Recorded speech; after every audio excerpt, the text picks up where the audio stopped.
So, how are you? Fine. Today we'll have the second part of the Chris talk, and then we have poster interactions based on what you are doing. I'm sorry I couldn't be here this morning because I had a meeting with the FAPESP scientific director and Salvatore. They want to arrange some collaborations. And this afternoon I was teaching at the institute, so I was paying my bill. It's not a bill, it's a pleasure, but it takes time. You need to be there, not here. And then I'm sorry, but now I'm here again, and we'll join you to see this. Do you know that we know each other for 27 years? When we use diapers. Yeah, sure, of course. Huh? So, Chris. Não, sou mais velho. He's a baby. Baby too. Okay, welcome back. I invited Jake to be here in this talk with me, and I will invite him to make interventions as we go along the talk, because what I'm talking, well, but you know how much I can constrain your talk. We have been I had the pleasure to work with Jake Rice for the last 3 years. I learned a lot from him. And we co-chair this IPBES regional assessment on biodiversity and ecosystem services for the Americas. And can we have the screen on, please? Thank you very much. So just before we talk about the Americas assessment, which we co-lead, we want to talk a little bit about what is IPBES or IPBES, but now we should talk about IPBES. So just raise your hands who have listened, heard, or read anything about IPBES before. Not many. Okay, Jake, we have a hard task here. So what is IPBES? This is an intergovernmental science policy platform that was modeled on the IPCC because it faces similar challenges. Who are familiar with what is IPCC? Hey, raise your hands. Oh. Okay. So,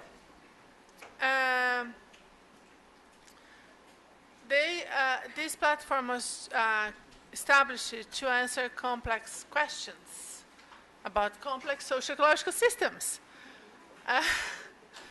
And there are a lot of literature on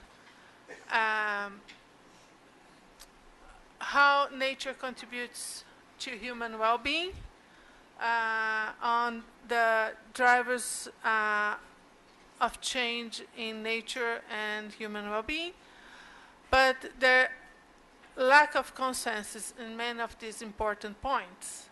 So we face global challenges that are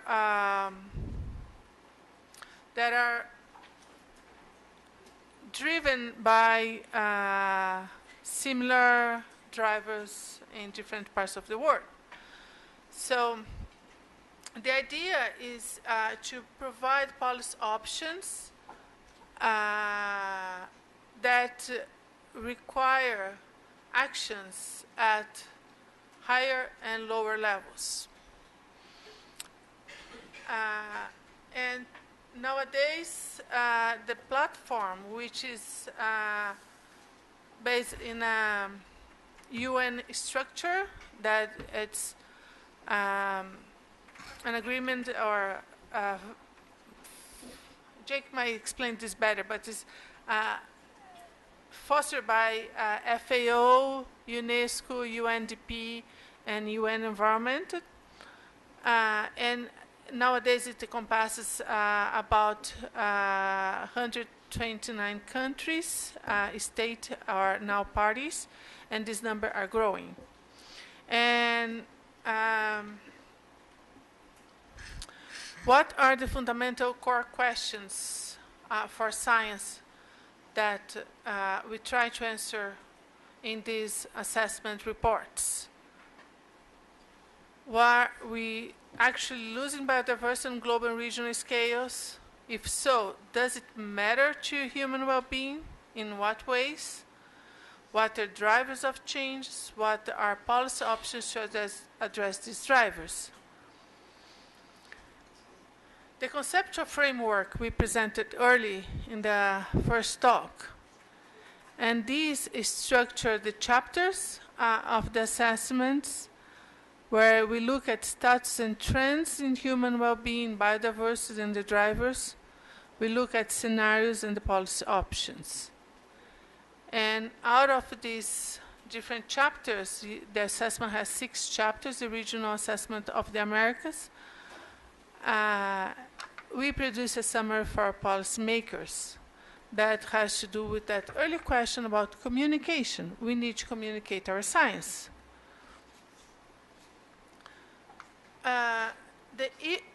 The IPBES, the platform, has already produced 2 reports, specific reports, thematic reports, sorry. One in pollination, pollinators, and food production, and the other one on scenarios and modeling, and 4 regional assessment. One is the Americas assessment, the other one is the Africa's assessment, the other one is Europe and Central Asia, and the 4th one is Southeast Asia and the Pacific.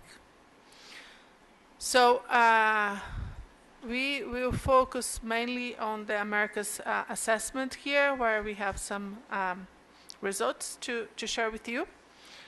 But what makes IPBES novel and challenging? It has, as I comment in the framework, it has a commitment to make use of indigenous local knowledge, not just based on the scientific knowledge, but the best available information. And these might be scientific knowledge, it might be technical knowledge, like reports from governments, from NGOs, or might be indigenous local knowledge. And not just the commitment to rely on different knowledge systems, but to reflect a plurality of values, worldviews, and that how in interpreting the findings of the assessment, taking that into account. And what has been achieved, that was, I just mentioned to you the different reports. Oh, also, in addition to the 4 regional assessment, in March of this year was released the 3rd thematic assessment on land degradation restoration. You want to make any comment, Jake, on this so far? You're on roll. So how we outline this presentation for the American assessment, I'll talk very briefly on the background of the report, the current status of the America, the nature's contributions to people in the Americas, drivers of change, trends and projections, policy options, and knowledge gaps. So now I'm going to speed up my talk, but before that, I just want to check anyone has any question to what has been said so far. Nope. Okay. So our report took 3 years, as I already mentioned. To prepare this report, we did a first draft of the report that was exposed to external experts to review.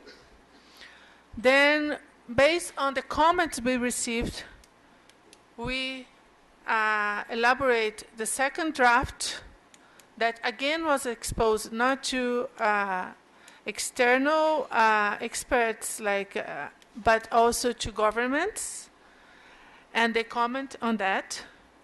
And we need to take into consideration each one of those comments. Over 5,000.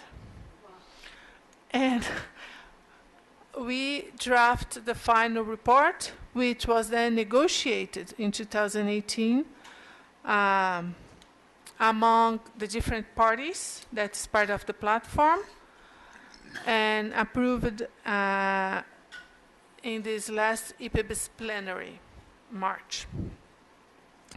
So, over 3 years, over 100 experts work in elaborate this assessment. So, in addition to myself and Jake, our colleague Maria Elena Zaccanini from Argentina coordinates this work. We had 17 lead authors from different countries. We had lead authors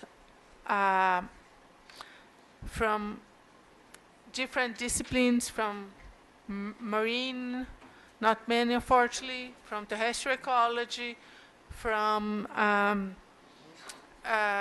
social sciences, from economics. Nevertheless, we wish we would have a more balanced team of experts. It was mainly natural scientists overall. We had fellows, we had contributing authors.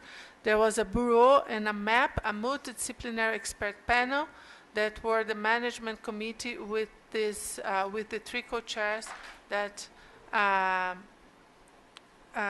supervised the work of the assessment, and we had editor reviews who comment and who made sure or help us to incorporate all the 5,000 plus comments into the assessment. So the 2 external review phases, more than 200, almost 250 external reviewers, 12 governments. So here are 12 governments who comment, on the report, who send comments, specific comments on the report. Oops, it's not coming back. No. Why is it not coming back? Okay, sorry. So to do this report, what were our socio-ecological systems that we look at? So we subdivide the Americas in 4 sub-regions, and because of the political economic context of Mexico is more related, and even ecological is more related to the Central America than to North America. Mexico is part of what we call Mesoamerica. So we have North America, which is Canada, US, and Greenland, which is a Danish territory. We have the Mesoamerica, that's Mexico plus Central America. We have the Caribbean, and we have the South America. Okay, so the report now will be on, I know this is focused on marine and ocean governance, coastal marine oceans governance here, and research, but the report is on all ecosystem services, all nature's contributions to people, to human well-being. So remember I mentioned earlier that I would talk about the different aspects of ecosystem services. So just before we proceed, I want to clarify this.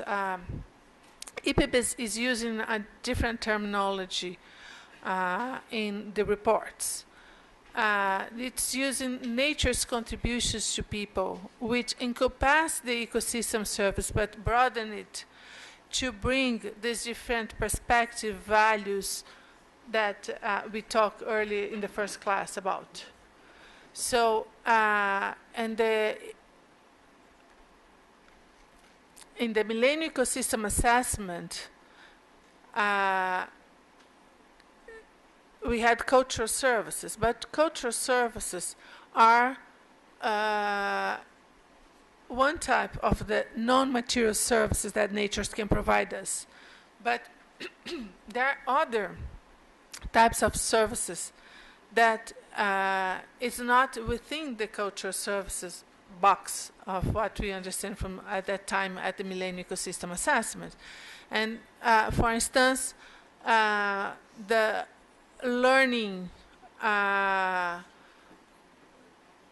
that one can have when you are in nature, that the spiritual connection one can have while in nature.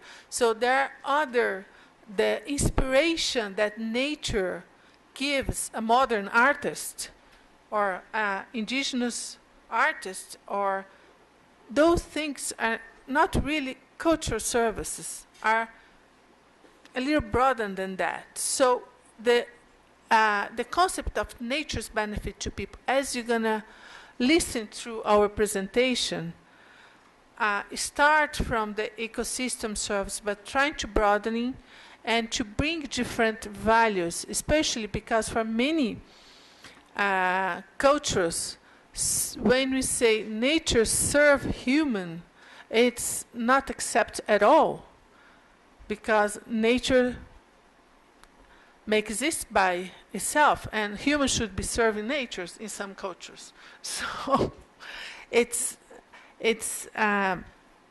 anyway, it's a complex topic. I don't want to extend too much. You want to make a point on that? Just because it is complex, I'm going to make it more complex. And this is why the concept of going from ecosystem services to nature's contributions to people met a negative reaction from some countries, particularly the more developed ones. Ecosystem services is a convenient concept because it invites monetizing the value of different services and doing trade-offs. Christiana is correct. The initial motivator for moving to nature's contributions to people was to broaden the acknowledgement of non-monetary, non-commercializable values of nature. The other real advantage it had, and this is the second thing that made the IPBES assessments so complicated, not just that it's one of the first assessments that actually took seriously using scientific knowledge, knowledge of local communities, knowledge of indigenous peoples on an equal plane, but it was mandated from the beginning that when a trend in biodiversity was documented and interpreted relative to what it meant for human well-being, it had to be interpreted relative to what it would mean to humans with each of the worldviews you're likely to encounter in nature. It didn't have one value. Even for something like production of food, the value that different cultures attach to that service can be very different depending on what their expectations are and what their cultural histories are. And it was moving to nature's contributions to people that didn't just add a much more appropriately rich list of non-commercial, non-monetizable values, but it allowed us to acknowledge the fact that how much value even services that can be put in commerce actually have is culturally dependent. There isn't one value even for things in commerce. It's completely dependent on the values of the different cultures that are sharing the Americas. And that's why it was introduced, and that's why it made interpreting our findings so really complicated, because the same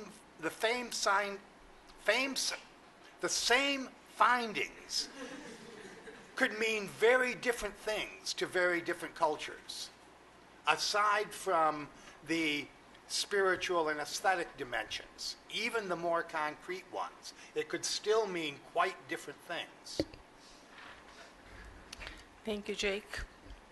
Yeah, we can have just a full session just talking about these nuances, but I think you complemented very well the point I was trying to raise. So now we are going to the findings of our assessment. You have a question? Okay. Oh, okay. Thank you. Okay. Why do they never complain about that with me? Why? So, just before I pass through, because there's a lot of information here, and I'm not going to be able to talk one by one in detail, just want to let you know that all this information is online. And I just heard today, Jake, I don't know if you've seen that it was printed today. We got it. At least they asked the mailing address to send the printed version of our summary for policymakers. So I will go fast because of the time we need, but of course at the end you can make questions. Yes. I'm sorry, I didn't mean to interrupt your talk, but I think this is a proper time to make my question. I have two main concerns about this ecosystem services concept. One of them is the monetary uses, like monetizing the services that nature provides us. So I think your concept that you're using in this report aims to tackle this problem, okay? But the other one is, isn't it? I wanted to know your opinion on how much it gets away from this utilitarian view of nature, because in my opinion, like the ecosystem services concept brings like this view. So how much does it differ from it, or it approaches? As I said before, we can go on and on this discussion. I would ask you to hold the question and let me do the presenting the finds, and then you see if we can answer our question with our finds, or if you still have that. Is that okay? Thank you for your question. We have heard in that for a while, concern of many. So the current status of the Americas.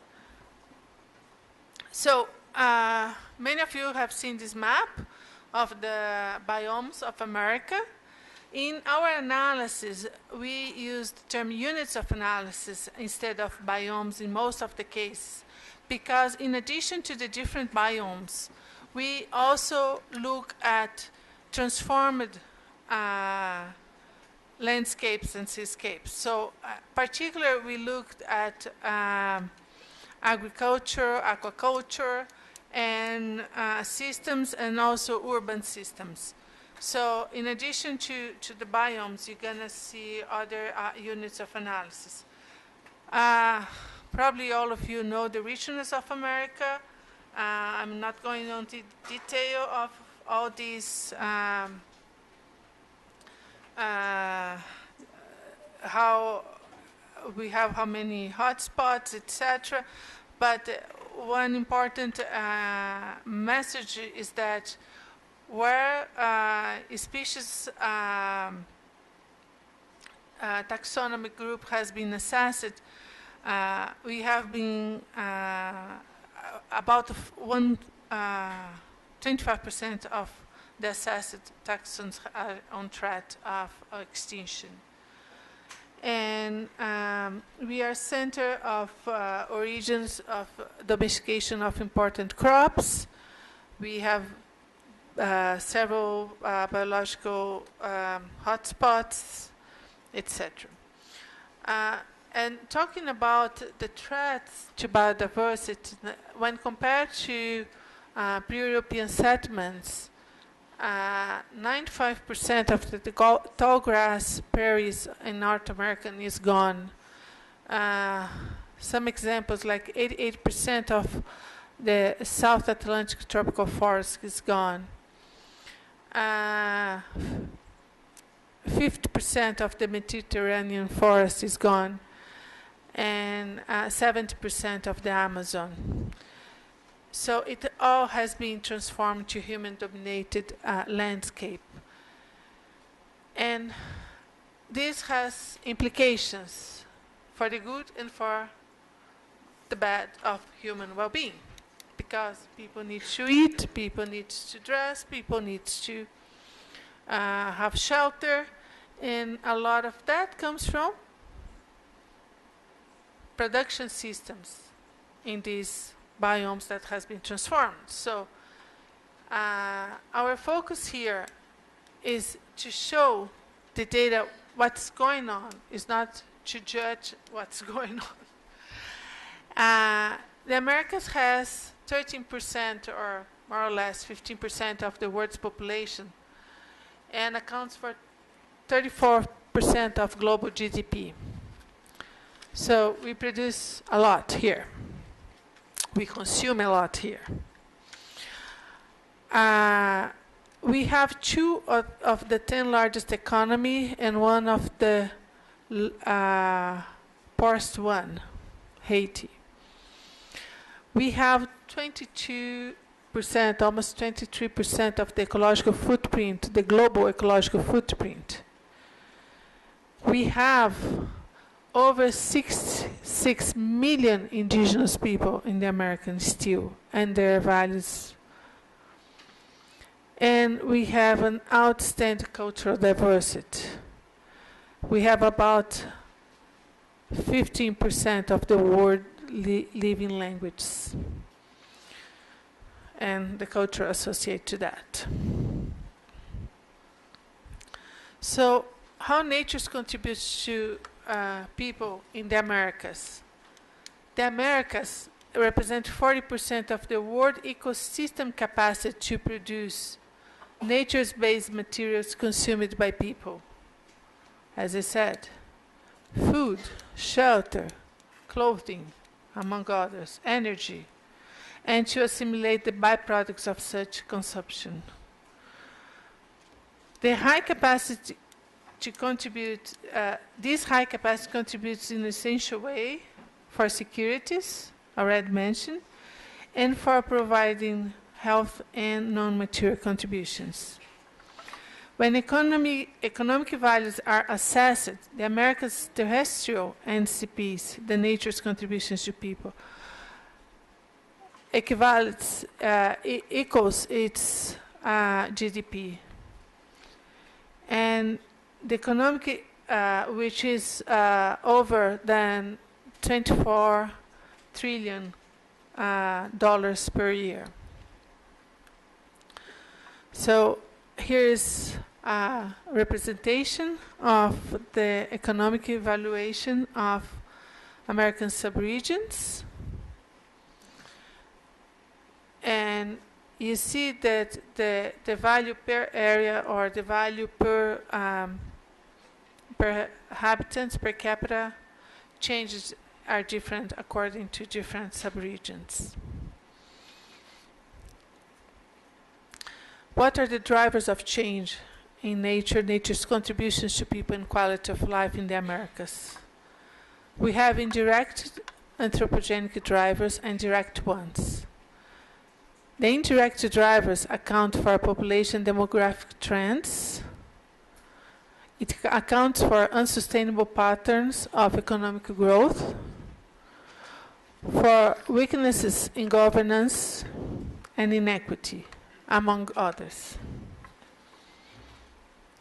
Again, too much detail to go into data here. But all is in the Summary for Policymakers document and in the report as perceived. In the case of the direct drivers, we have habitat conversion and fragmentation, overexploitation and harvest, and climate change. And here, we see some data on marine fisher harvests that has peaked and are decreasing as the stock decline or managed reduced harvest rate. We have that aquaculture has grown 3 to 17% from 1990s to 2014 in production. And many other drivers, but we focus on, like here, very short on the few ones. Jake, you want to comment on drivers of ocean regarding ocean or ocean acidification? There's nothing but... You can have it. I'm not, does this work? Okay. With regard specifically to drivers of change in biodiversity in the ocean, change in nature's contributions to people, overexploitation through direct harvesting is one of the obvious ones. And as I mentioned yesterday in my talk, there are parts of the Americas where that has been brought under control, reversed, and the natural systems are recovering. Large parts of the Americas, particularly those more economically disadvantaged, that's still a major driver of further degradation. Coastal pollution into the ocean has been a concern almost everywhere, and it's very poorly quantified in the assessment. Yeah, thank you. So trends and projections.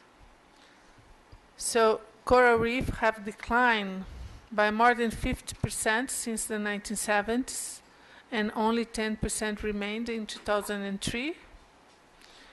And there has been a widespread coral bleaching since 2005. 90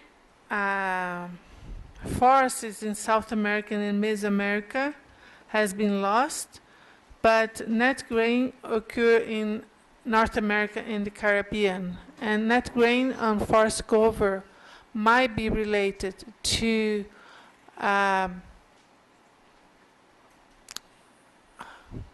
the land that's not being used for agriculture anymore. There's a term for that. Abandoned land. Abandoned land, thank you. Abandoned land. And might be related also to climate change in the case of North America. And important data here is that it's estimated that about 30% of the mean species abundance in the Americas were lost by 2010 compared to the time the Americas were colonized by the European. What that means, Jake can explain that very well. Mean species abundance is basically the nature you'd see around you as you go for a walk through the woods or grasslands. It doesn't mean 40% of the species are extinct, but through habitat simplification, the changes we've made to nature, there's just less diversity as you go through. So on average, you'll see 40% less nature per kilometer you walk or run a net down a river than you would have seen in 1500 when Europeans colonized here. Thank you. So This is the trend on forest cover. One scary finding. So sorry, question?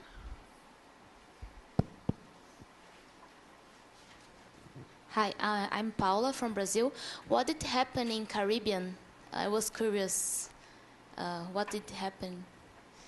Yes, because there is a growth in the forest area. Abandoned agriculture area. Thank you. So one scary, I would say, finding we have is that when we looked at what are the state of the different NCPs, the different nature's contributions to people, which are grouped into material, non-material, regulating, and we don't have there are 18 categories of that, and when we compare each one of these categories within each one of the units of analysis, the different biomes plus the agriculture lands, the transformer lands, the urban areas, etc., we see that about 2/3 of all nature's contributions to people are in decline, and 21% of those is strongly declining. So this shows that actions are needed urgently, particularly regarding the material contributions and the regulating contributions to people.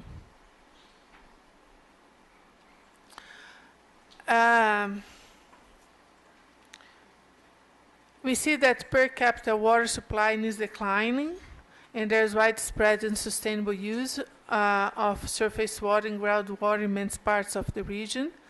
The energy from nature-based sources, including cultivated biofuels and power, are increasing in all subregions, and human ecological footprint in each subregion has increased 2 to 3-fold in the last 60 years, almost. So we are speeding a lot our ability to transform biomes and to overuse all the nature's benefits, contributions to people. When we look at what we call the ecological reserve, remember I mentioned we have about 40% of the biocapacity, which is the capacity to generate services, to provide material benefits and regulating benefits. So America has 13% of the population, 22% or 23% of the ecological footprint, and 40% of the biocapacity, global biocapacity. What means that we are in a very good position as a region to really pursue sustainable development. Nevertheless, actions are needed, and this is not equal for the different countries. So here we have a graphic showing that some countries are using more nature than its biocapacity. Some are using, some have reserves, biocapacity reserves, but overall, the large majority are really using all that has at the moment. So we are in overall, some countries are in a really bad situation, and some are in a better situation, as Brazil and Canada. The good point here, when we look at ecological footprint, we know North America has 2/3 of the ecological footprint of the Americas. And the good point is that ecological footprint can change. So we see in the last 2 decades that has been decreasing a bit in the North America, despite we don't have information exactly on why. We have data that shows that it has been decreasing for a while. You want to comment? The best hypotheses are mostly linked to greater efficiency in use of energy in a variety of kinds of ways. So that's reduced carbon footprint, indirectly transportation footprint, and some other things. The data are far from convincing at this point, but most of the candidates for why North America's ecological footprint has dropped as much as it has, although it's still several-fold larger than any of the rest of the Americas, is all to do with efforts to increase energy efficiency in a variety of industries, human uses, and transportation. And also on change consumption patterns. Yeah. We don't consume less, but we consume things in more efficient. Take less energy Yeah. to produce. But we consume a lot. Yes. So, what are future trends in biodiversity and nature's contributions to people? We see that the key drivers will continue acts on biodiversity and nature's contributions to people, and in fact, in the future, they will intensify. And by 2050, the population of the Americas is predicted to increase by 20%, while the GDP is predicted to double. So, can you imagine the impact of all this consumption? The unsustainable agricultural practices and climate change are projected to be the major drivers of future degradation. Up to now, the transformation of land transformation has been the major driver of biodiversity loss. But in the future, climate change will play equal or similar impact on that. The multiple drivers are projected not just to intensify, but to interact more, which will turn ecosystems less resilient to the pressures that they are facing now. And existing patterns of consumption, drivers of biodiversity loss and reduced nature's contributions to people are projected to increase and intensify existing patterns of consumption and policies, and the policies underlying them continue. So we need change in policy. I won't go in this graph here that has to do with that, as I said, the climate change, but it's we are running out of time to explain the details, but if you want, we can do that later. Continued loss of biodiversity could undermine achievements in some of the Sustainable Development Goals and other international climate-related goals, biodiversity targets, and aspirations. Despite reported reductions in the rate of degradation in some units of analysis, loss is projected to continue through 2050 and beyond.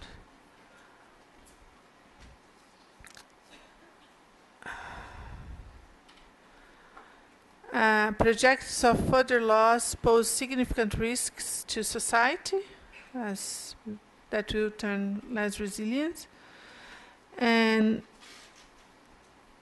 tipping points are being approached in many socio-ecological systems.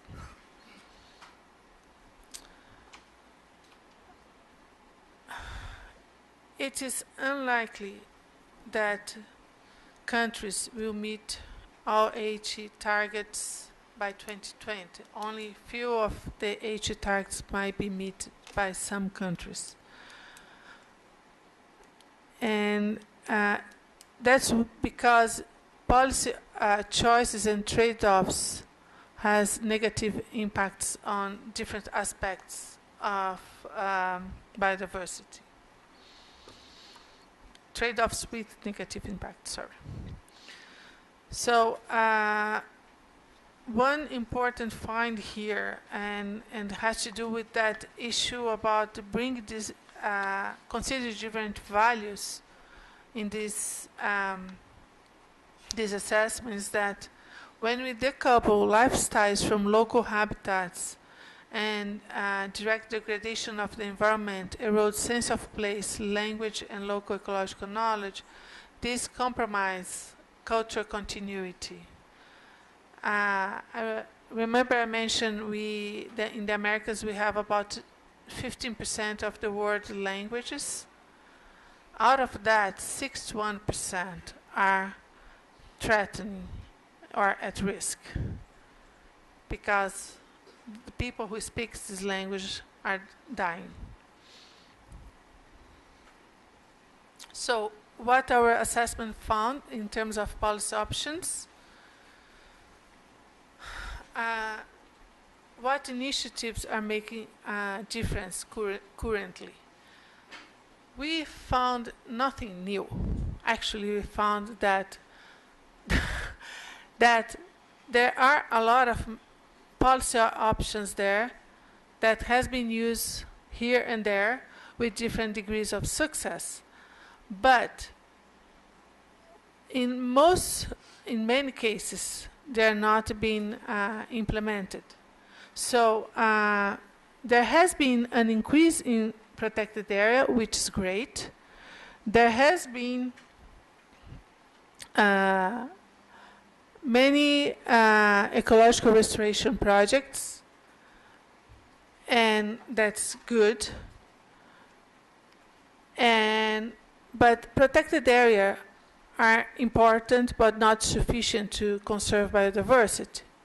Restoration is very important for degraded area, but should not be the policy priority, because if we can put restoration a policy priority, we can degrade all the systems and then we can say, oh no, now we're going to restore.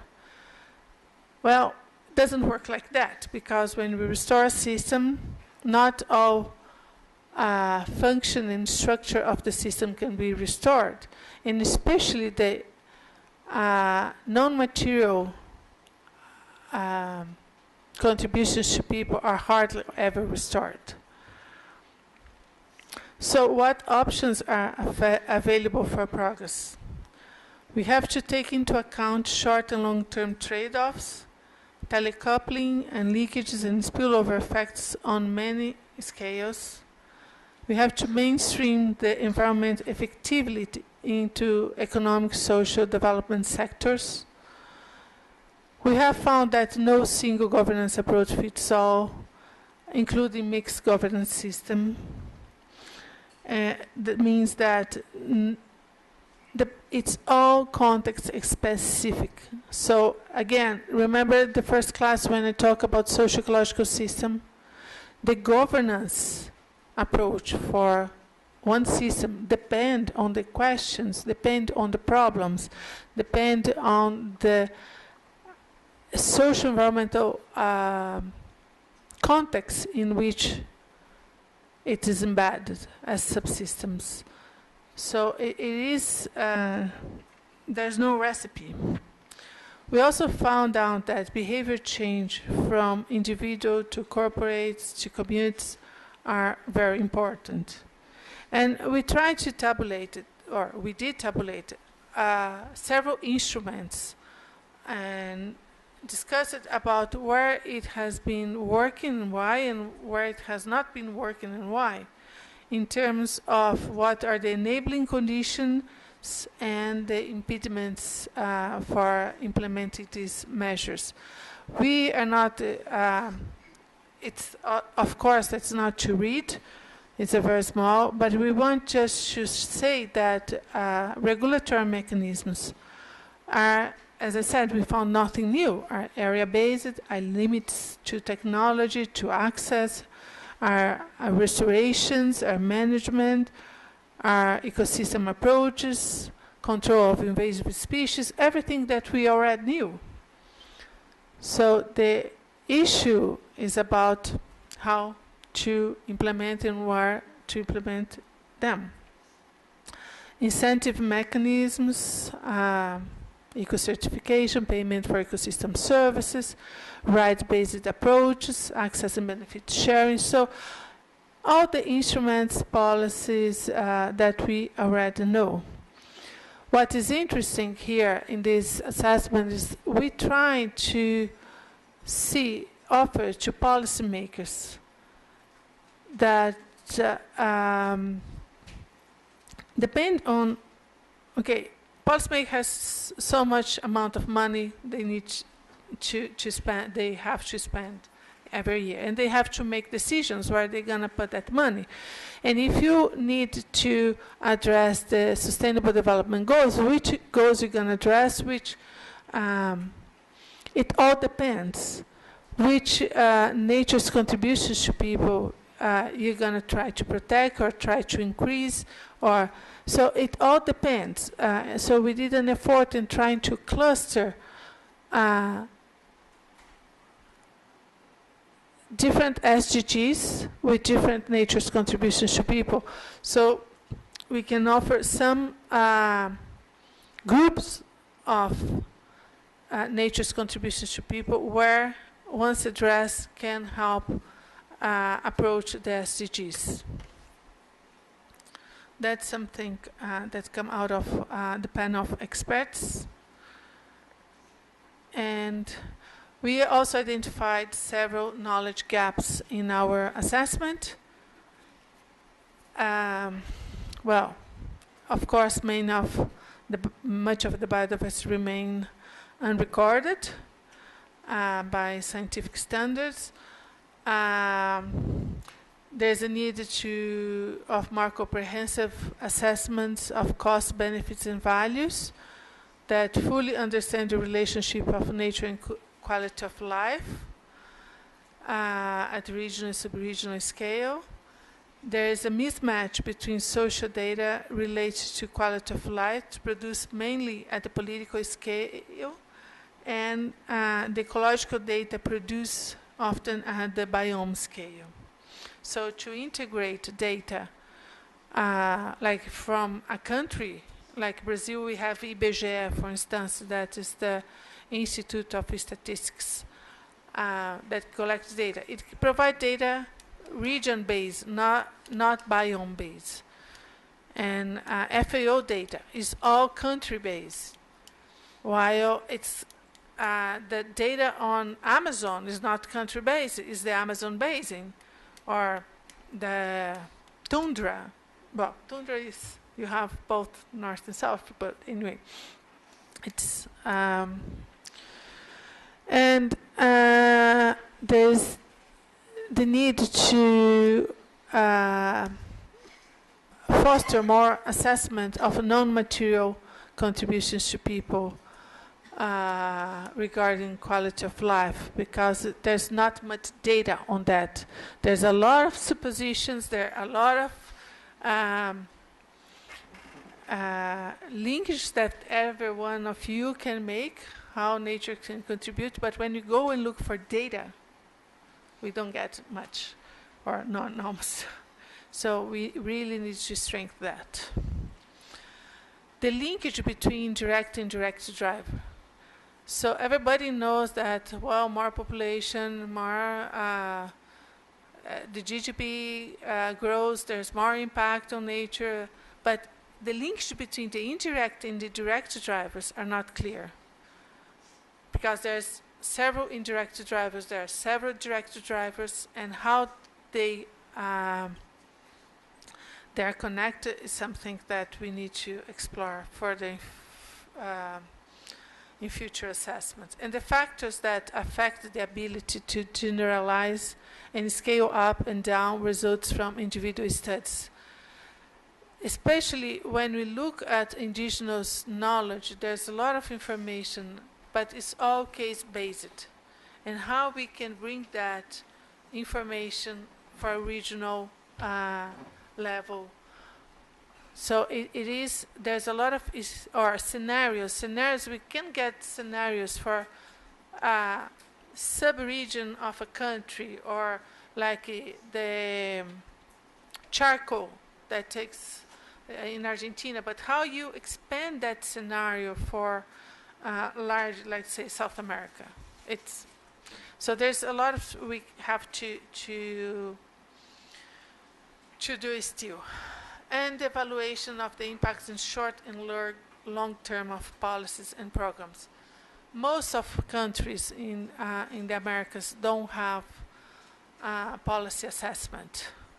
And talking from the Brazilian perspective, we keep changing policies without assessing what worked and what didn't work and why it didn't work. So we cannot even talk about adaptive policies, because to be adaptive, it has to be assessed.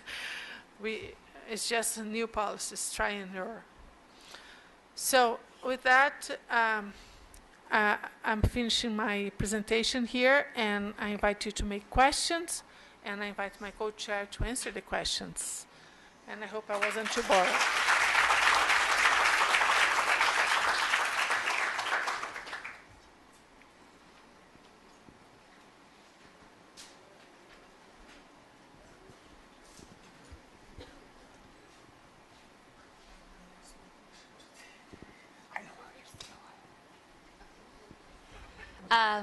Hi, I'm Savannah Hartman from the United States. I would say, that was a great talk. Thank you. I wanted you to elaborate more on the coastal pollution being poorly defined in this document. Is it an indicator problem? Because I know in the UN SDG goals, Target 1 for marine pollution has a really poor indicator. For those that don't know, the indicator is coastal eutrophication and floating plastic marine debris. And it's a tier 3, which means that it doesn't have any data or methodologies associated with it. So I just want you to elaborate a little more on if it is included and why it's poorly defined. It was 90% of the problem was lack of experts. All these UN processes are populated with experts through the headquarters, which in the IPBES case is in Bonn, Germany, contacting the national focal points. Almost every single national focal point for IPBES, not just in the Americas but globally, is in some environment ministry. And with each country only able to contribute a small number of experts, they all sent terrestrial experts, and almost no country, for the entire Americas assessment of over I think 120, 3 people had marine backgrounds out of 127. And it was simply, we didn't have the people to do the job. Hi, Whitney, also from the United States. Yeah, really, thanks for that talk. These efforts are really amazing. And apologies in advance for my slightly barbed question. Are you defining human well-being by the ecosystem service contributes to human well-being? Because as far as one of the gaps that you mentioned, looking for quality of life data to match the social data, if you're defining quality of, sorry. No, I'm not defining, the IPBES is not defining human well-being by the ecosystem service. What we're saying is that we don't have data that show how ecosystem services contribute to human well-being. It's easy to show. We don't have data by in terms of biomes that contribute, because let's say how much. I don't. How much? You want to give an example? I was going to take a slightly different tack to answer that question. and it goes back to a question that was posed to Cristiana in her first talk as well. Very specifically, IPBES did not come up with a definition of human well-being because a definition of human well-being does not exist. One of the strengths of IPBES was it had technical support units, not just in geographic areas, but in topics like indigenous and local knowledge. They had one specifically on values and Evaluation. Right. They ran a training course for the authors. The first breakout session after the first module in the training course, they had intentionally mixed by country groups of people, and they said, you have 40 minutes to agree on a definition of human well-being. And by the end of 40 minutes, everybody realized there is no consensus definition, even among groups of 8 people, on what human well-being is. For example, in the group I was in, what was the first component of human well-being that was proposed? Equity. Equity in distribution of what's available. I actually did the test when I went back to Canada, 3 different places and a couple places in the US when I gave talks about IPBES, saying, what are the components of human well-being? The word equity never came up in any of those 5 experiments. Yet for the Central Americans and a couple of the South Americans in our group, that was the first parameter of human well-being. It's just like an index of ocean health. We can have an index of GDP for an economy because GDP is a unitary thing and it means one thing to all people. It might not be equally important to all people, but it has a homogeneous meaning. Ocean health doesn't. Human well-being really is a very abstract concept, and anybody who works with the UN on human rights definitions understands that really quickly. But one of the things it's not is simply the mathematical sum of the ecosystem services available to them. Yeah, my point is that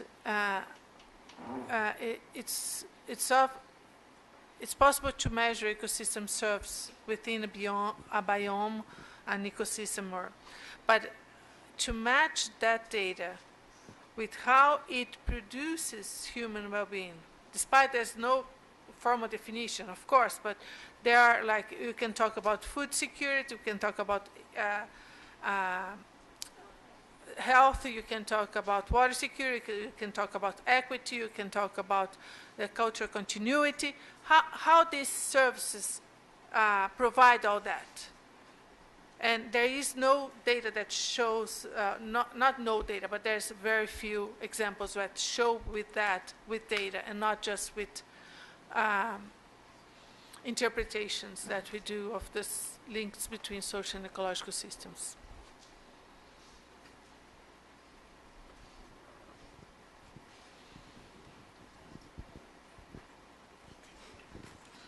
Thank you very much. I'm back again. You are welcome. Yeah, thank you. Yesterday I was in Casablanca, so today I'm here. When I was listening to the first part of the presentation, I thought I was listening to a what's it called? Limit to Growth, the Club of Rome. So I was asking myself, is the America heading towards a kind of a dead end?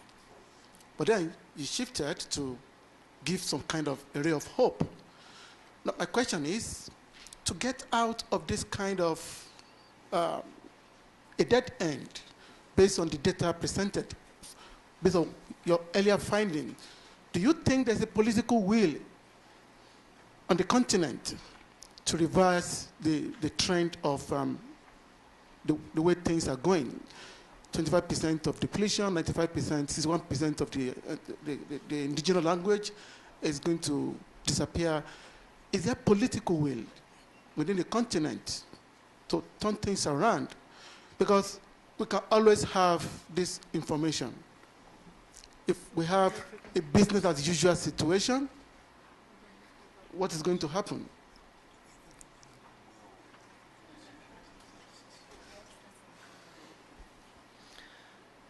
That's my concern. The question is if we think the political will to make the decisions exist. Is that your question? Yes. We heard about the Club of Rome, limit to growth, but we didn't change. Now, 2018, we know what is happening. Okay. In my country, Niger Delta. So okay, I'm gonna go back to the slide I skipped, trying to explain here. This is when we look at the future scenarios, future trends, sorry, on the biodiverse loss, the mean biodiverse abundance loss. And as Jake explained what that means, like we lost 30% of the mean abundance up to now. And the projection is that by 2050, we'll lose 40%. And the tree on your right side are different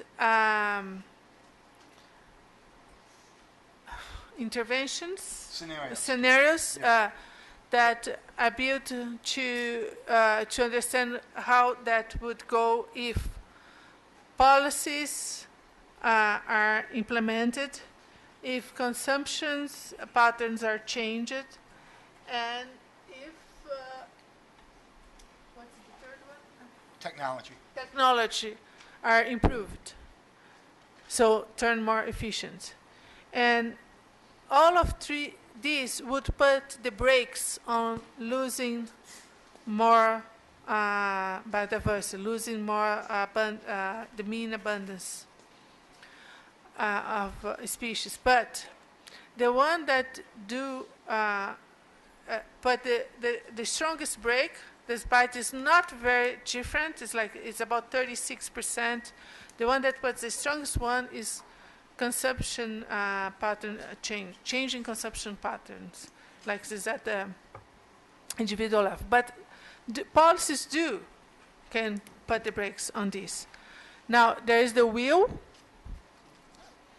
Can you go back to, if you go back to the one that shows the footprint for the different regions? Here. This one.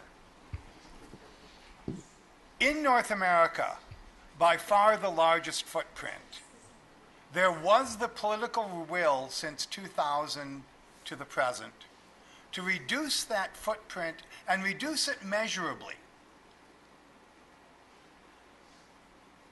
Whether that's reversed with the change in government in one of the two countries remains to be seen. In Canada, one of the first things Prime Minister Trudeau did when he took over, and this is an example of top-down governance having a role.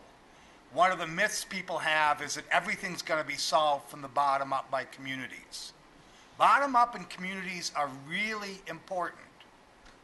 But it took a prime minister with vision to impose on a country that's resisting carbon cap and trade and a carbon price. He said, we cannot continue to emit carbon dioxide in the atmosphere, and from the top down, we will put a cap and we will make you pay if you exceed it.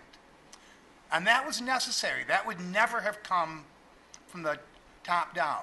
Will we do enough? Will we do it fast enough? Will we keep measures like this in place? That's your job. That's why you're trained. You're being trained now to be the next generation of leaders. We've done what we can to turn the direction around as little as it has. But we hope we're laying some fertile ground for the rest of you to come in, take the next step, if we deal with the things that work rather than just the things we like the best. Me, Mariane from Brazil. I don't know if I know how to question this, but is about the clusters that you have shown. I think that were 4 colors. About I want to know about the. I think that was the priorities for policymakers or decision makers. What are the criteria that you use to cluster this, and what was the feedback you got from the policymakers? Answer first, last question. First, no feedback yet, because it's too soon. They do care. It's too soon. Yeah, because they're just seeing this. Yeah. How we came with these clusters? This is it's a result of a Delphi method of expert assessment. So we invited all the experts, the leading authors, co-chairs, the management committee members, everyone who, no, all the authors are CLAs, leading authors and co-chairs and fellows, to point, in their opinion, what are the 3 nature's contributions to people most important to achieve each one of the Sustainable Development Goals. And then we, this methodology, you come with the numbers out of that, you give back to the experts and ask them, well, based on, is to build consensus. So based on the group assessment, would you keep your assessment, or would you change your assessment for each one of the Sustainable Development Goals in terms of what are the priorities, NCPs that you should tackle to attain, to approach? It's like a Delphi? Yeah, Delphi, exactly. It is a Delphi method that was used. Well, I'm Bruno from Brazil here. First thing, thank you for the presentation. Amazing job. My question is regarding the new terms of nature contribution to people in regard of ecosystem services. As far as I got, you guys assume that the ecosystem services terminology is very closely related to ecosystem valuation in monetary terms. I don't think that I got it right, but well, considering that paper of Bob Costanza from '97 that valued ecosystem services, in the first page he says that that's not the only way to do it, but is one way, and he assumed that to consider that ecosystem services valuation is a powerful tool for communication. My question is, changing names from nature contribution to people, do you think this is a improvement in communication right now? And please, why? Justify it.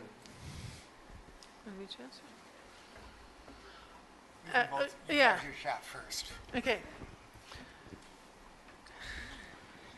Well, depends who you are talking to. If you are talking to a government that is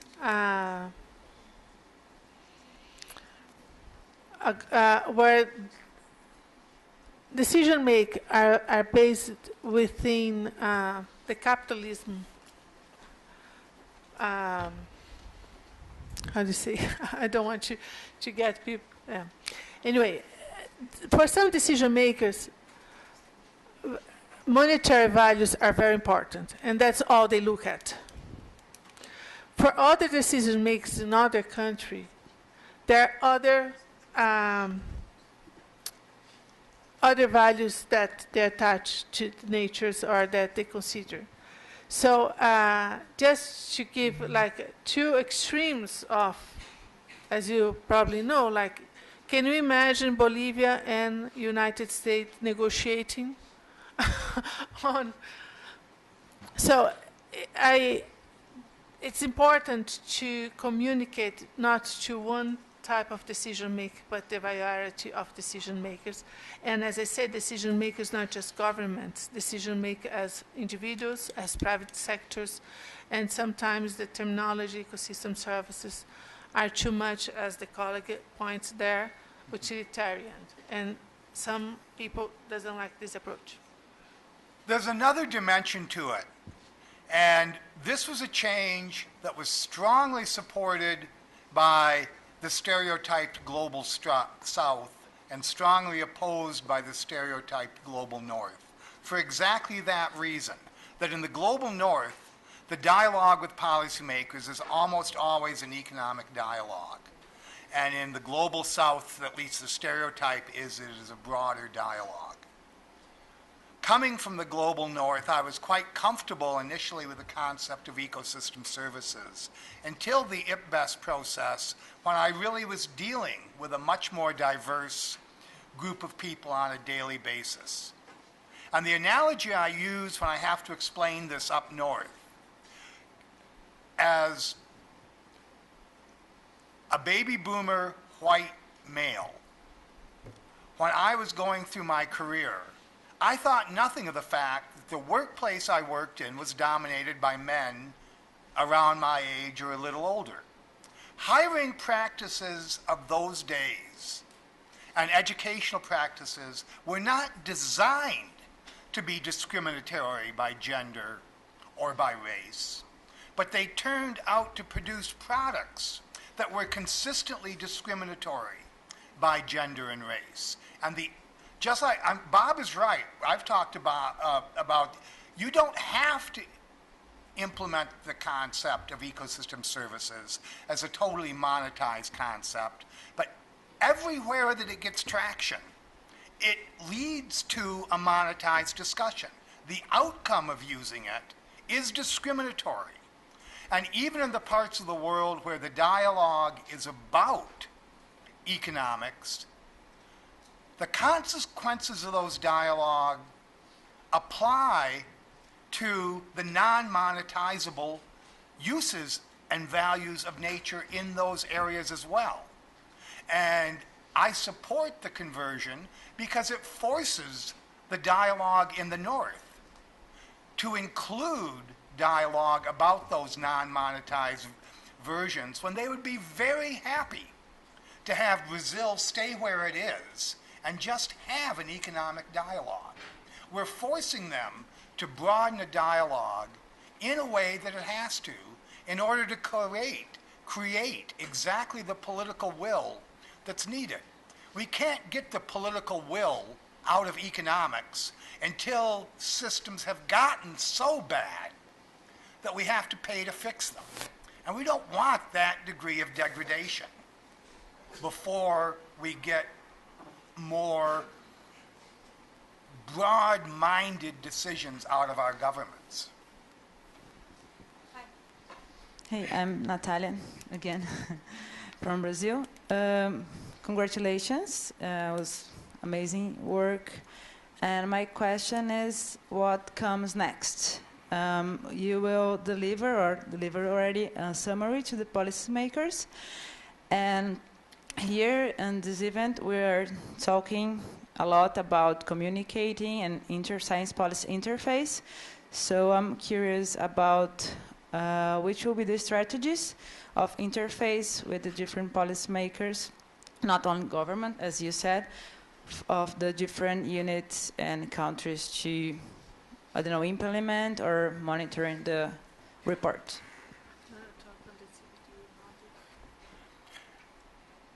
At the single place on the global scale where environmental policy is framed and developed is at the Convention on Biological Diversity plenaries. And each plenary, as was explained this morning, is preceded by a substa, a meeting of the subsidiary body to discuss the scientific and technical information. At the first week of July this year, at the substa before the CBD plenary in November, the decision, they had 14 things they call decisions, separately developed and adopted at the meeting. The single longest decision, and this is by more than twice its length, was taking the outcomes of the 4 regional IPBES assessments and developing follow-up actions that parties in November will be given a chance to subscribe to. Whether they do or not, we have to wait and see, but the fact that it went through SBSTA with a document, I don't know if anybody's had the pleasure or misery of having to sit through one of these meetings, but it's not uncommon for a 2-page document to take 12 to 14 hours to negotiate. This one was a 6-page document that took about 2. So there was a lot of initial support to carry forward with this to plenary.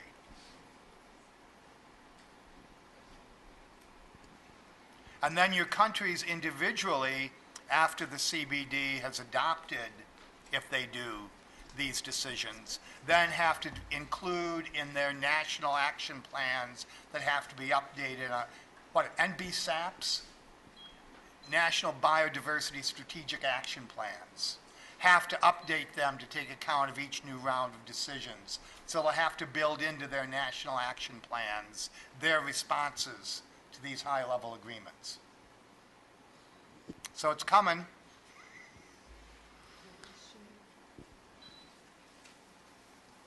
We have time for one more questions before the section poster, okay? Hello, I'm Elisama from Brazil. Even though I think the effort to start somewhere is really great, I have some concerns about the report.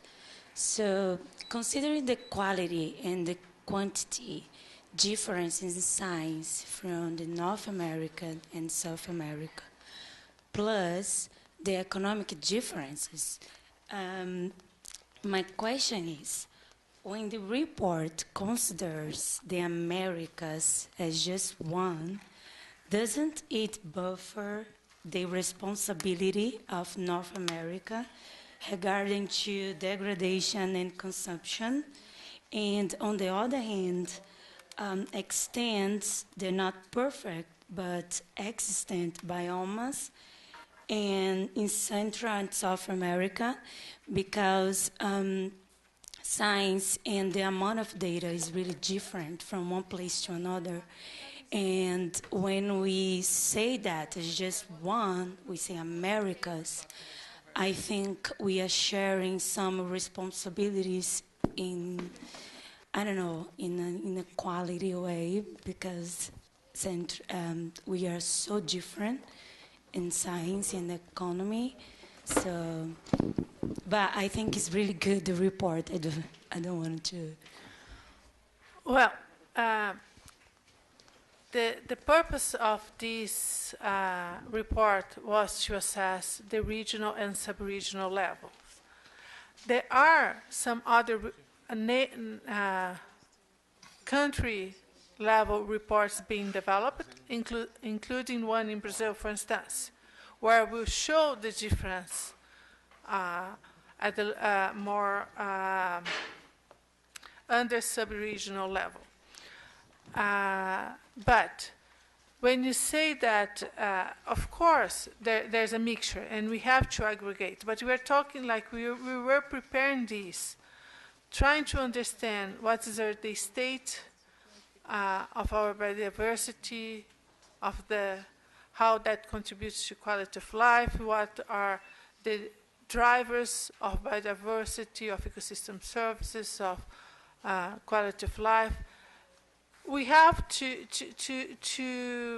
start at one point, and the idea was to start at the national level, at the regional level, and we start with 4 regional assessments, so we can, based on that, look at the global level to do a global assessment. Of course, there are a lot of issues concerning the differences.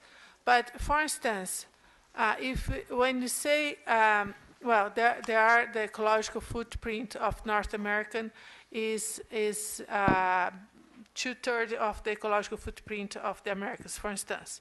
But when you see, for instance, you compare Canada and US, both are in North America, and they're totally different, the ecological footprint and the amount of the biocapacity that each one has. One is, Canada is way above has a lot of reserve, US has degraded a lot. And the same when you compare other countries in Mesoamerica or in the Caribbean or in the South America. So there are these differences always, but we need to provide some regional assessments. Can you go to the biome figure? And although it's true that there are certainly more scientific publications from North America than from the other three subregions together, two key chapters of the assessment, the chapter on trends in biodiversity and trends in drivers, are almost completely disaggregated among the four subregions: North America, Caribbean, Mesoamerica, South America. So in those key areas of what's happening to biodiversity and what are the drivers that are causing it to happen, that is quite completely disaggregated so that we don't get that blending. The chapter 2 on human well-being, I don't think is as completely disaggregated, but quite substantially so, exactly to avoid that shadowing and masking. And if you look at this map of the units of analysis that we chose to deal with, speaking as a North American, I can assure you our biomes are as fully differentiated in reality as the South America is differentiated into a whole lot of colors. Because of the national representation on the writing teams, there were, 3, maybe 4 Canadians on the entire thing. More Americans, but certainly of the total, under 20% of all the authors were from North America. And one of the things that the authors from South America, the Caribbean is the group that was really underrepresented. Very few Caribbean countries were able to contribute experts to the process. Not that they don't have really good experts, but they couldn't spare those they have for all the months of work that this took the people who contributed to it. So it's any of you who are from the Caribbean, you're the ones who are really underrepresented in this. And it's unfortunate, but this is just the first one. If we judge the IPCC by the 414-page assessment report 1, it would not have achieved very much. I think as a first step, this is a tremendous accomplishment with a lot to improve from here.